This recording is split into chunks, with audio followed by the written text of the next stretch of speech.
Also debated at the state capitol today, civil lawsuits for people associated with what's called social transitioning. We're told it helps a child who chooses to look or dress like the opposite gender. Our Caroline Derby tells us what prompted this debate and if a vote happened. Members, we're going to get the amendment out.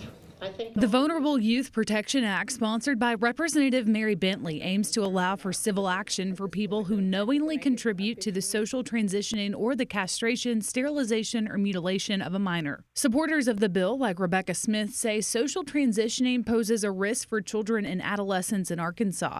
Those against the bill, like Evelyn Rios Stafford, are worried about the scope of the bill, among other things. Members of the committee, this is not about politics.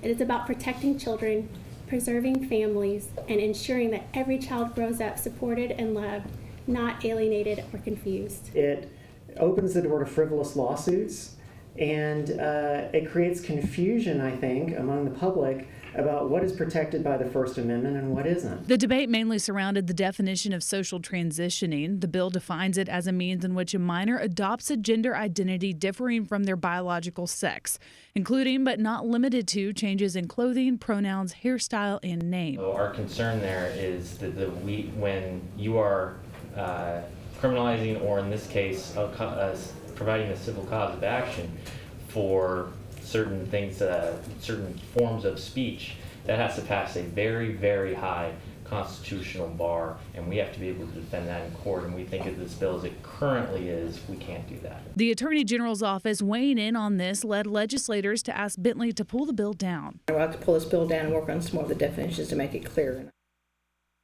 And that was Caroline Derby reporting. There could be changes to this bill that the AG's office says would make it more comfortable defending this in court.